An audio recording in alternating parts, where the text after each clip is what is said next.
This season for Clemson has been a major disappointment. I don't think Dabo Swinney or any Clemson fan expected this season to go the way that it has gone so far. They lost to NC State, Florida State. They also got blown out the first week of this season by Duke.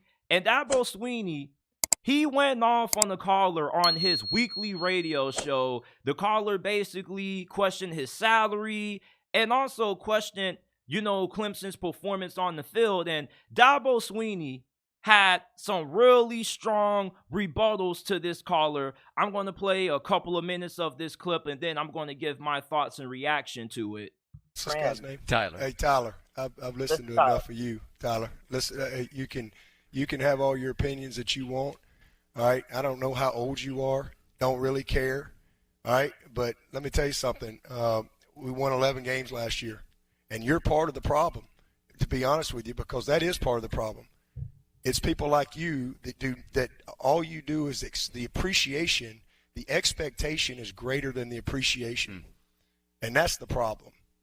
And so, we've won 12 10-plus win seasons in a row. That's happened 3 times in 150 years. So if you want to know why, Clemson ain't sniffed a national championship for 35 years. We've won 2 in 7 years. And there's only 2 other teams that can say that, Georgia and Alabama. Okay? Is this a bad year? Yeah. And it's my responsibility. Take 100% responsibility for it. But all this bull crap you're thinking, all these narratives you read, listen, man, you can have your opinion all you want. And you can apply for the job. And good luck to you. All right? But to answer your question, all right, we're second in draft picks. We've graduated 98% of our guys. We're second in wins. All right? If you want to know why, again, I'm telling you, we're not perfect. There's a lot of teams that, Frank Howard never had a bad year. Coach Ford never had a bad year. Coach K has never had a bad year in basketball. People have a bad year. But the part of the problem is the appreciation. I used to tell people all the time, they'd say, what's the difference in Clemson? I'm going to tell you. At some places there's an expectation, but at Clemson there's an appreciation. And what's happened at Clemson is we've won so much that even when it used to be the fun's in the winning, now even when you win, people like you complain and criticize the coaches and question everything. People like you, all right, when I hired Tony Elliott to be the offensive coordinator who never called a play in his life, I'm sure you were critical then. All right, and he took us to 2 national championships. People like you who just love to destroy people with your comments, all right? I'm sure you've never made any bad decisions. I'm sure you've lived a perfect life. I'm sure you've led a bunch of people. I'm sure you do your job in front. So to answer your question, I started as the lowest paid coach in this freaking business, all right? And I'm where I am because I've worked my ass off every single day. And I ain't going to let some smart-ass kid get on this phone and create this stuff. So if you got a problem with that, I don't care, all right?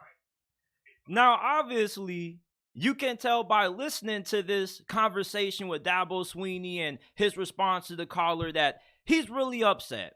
And we know that Dabo Swinney is one of these coaches that he wears his heart on his sleeve.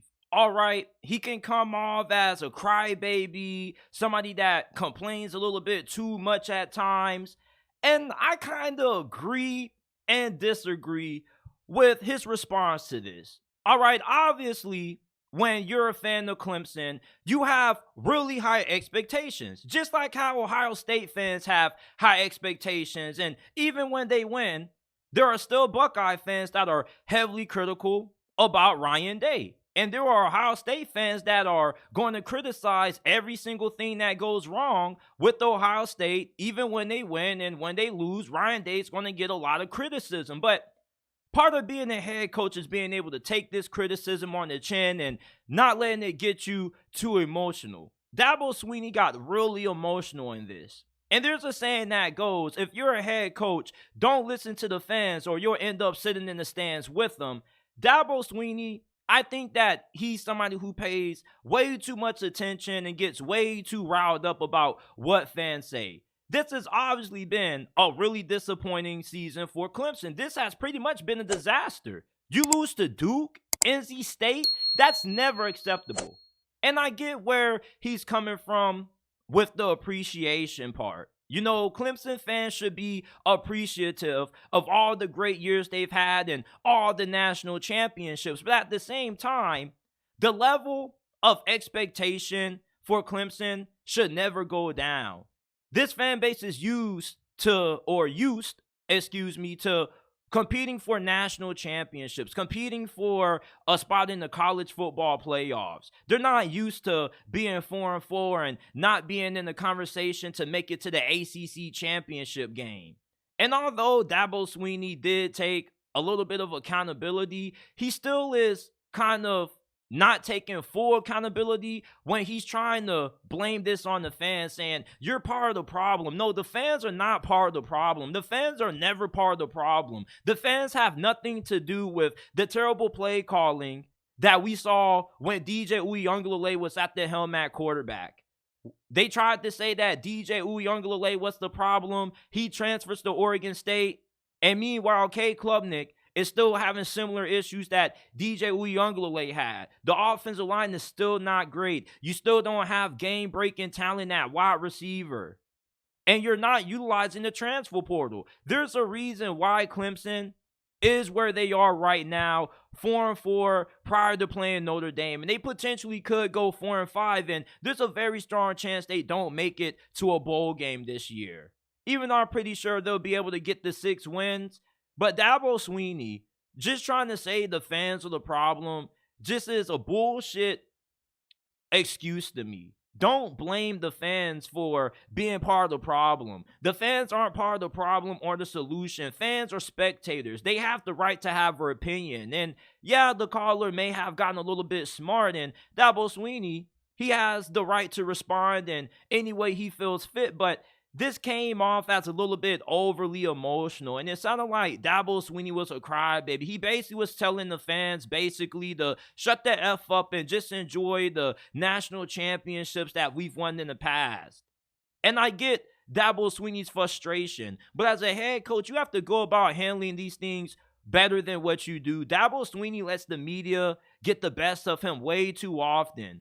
Like Ryan Day gets criticized nearly every single day. There's people who want Ryan Day fired despite the fact that he hasn't lost, more than 10 games? He's been to several college football playoff appearances, a national championship, and all because he's been, losing 2 straight to Michigan. Fans think that his job should be on the line. And yeah, you don't see Ryan Day blaming fans for being part of the problem. At the end of the day, if it wasn't for the fans, you wouldn't be getting paid the lucrative salary that you're getting right now. Clemson wouldn't be bringing in all this revenue. The fans aren't part of the problem, and they aren't part of the solution. The fans are the reason why you're getting paid what you get paid, and they're the reason why you exist, Dabo Swinney.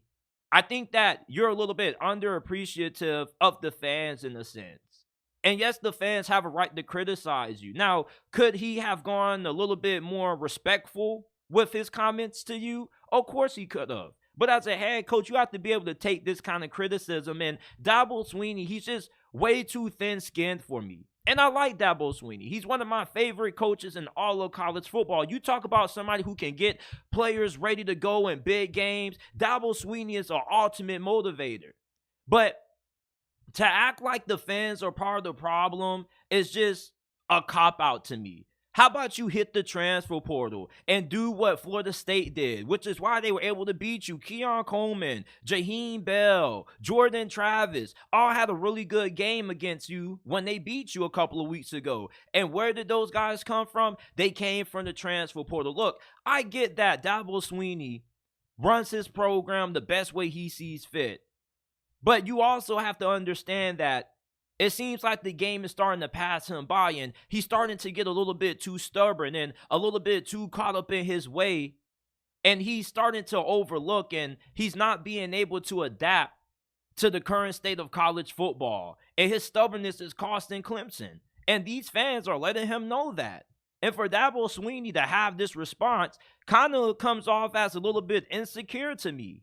I mean, like, we get it that you're the most successful coach in Clemson's history. And nobody's knocking you for that. And this caller wasn't knocking you for your previous success. He's knocking you for the failure of a season that you have in front of you right now. You're not supposed to be 4-4. Like, fans shouldn't be appreciative of losing to NC State, Florida State, and fucking Duke. You are a blue blood football program. There's no reason why you should ever lose to Duke and be okay with it and try to make it seem like the fans are part of the problem. No, Dabo Swinney, how about you make the necessary changes needed to get Clemson back to the top? You see, expectations are never supposed to diminish. The expectations are supposed to remain the same. And when you're on the top of the college football food chain, of course, fans are always going to expect to compete for titles year in and year out. That's just the expectations that have come with the success that Clemson has had over the years. You don't have the luxury of fans being okay with 8-9 win seasons anymore, Dabo, because you built this program up to such a point where anything other than being in the college football playoffs is viewed as a disappointment. And yes, you are going to have a couple of down years, but Clemson has had a few down years. You look at Alabama, they aren't down for too long. They don't go too long without being in a national championship conversation. Clemson isn't even going to be able to win the ACC this year, and it's a massive disappointment. And I think that Dabo Swinney, the pressure and the disappointment of this season is definitely getting to him. And I've seen him have too many instances this year when he's snapping on reporters, he's snapping and going off on tirades on callers on his weekly radio show. Like, I think if you're Dabo Swinney, maybe you need to relax a little bit, take a little bit of a break from maybe this call-in show that you do on a weekly basis and try to gather yourself and have some composure, because it seems like he's starting to look way too insecure. This is the sign of a head coach that right now he's feeling a lot of pressure from not just the fan base, but also within the program a little bit. And although he's not going to get fired because of this, there are going to be some things that Dabo Swinney is going to have to look in the mirror and he's going to have to change about himself and how he runs this operation. That's what makes Nick Saban the greatest coach in college football history. What makes Nick Saban such a great coach is the fact that he's always been able to adapt. It's never taken him long, or it never has taken him long to get with the current state of the college football landscape. When everybody was running a no-huddle spread offense, guess what Nick Saban started doing? The spread no-huddle offense. When everybody started having these great quarterbacks that could run around and extend plays like Johnny Manziel and Deshaun Watson, guess what Nick Saban went out and did? He got Jalen Hurts. He got Bryce Young. He got Tua Tagovailoa. Nick Saban has always been a great coach because he's always been able to have a feel for when he needs to adapt and switch things up. He's not running the same program at Alabama in 2023 that he was when he first arrived in Tuscaloosa in 2007. Dabo Swinney has been hesitant to change. As a head coach, you can't be stubborn. You got to be able to do what's best, even if you don't agree with it all the time, if it gives your team the best chance to win. And I think Dabo Swinney going off on this caller just shows that, the season going the way that it has is starting to show just how thin-skinned he is. And everybody has always viewed him as a crybaby. And I have always been somebody who's kind of pushed back on that narrative because I love the fact that Dabo Swinney gets emotional about this. But at the same time, letting a fan get you this riled up just shows that you're just insecure.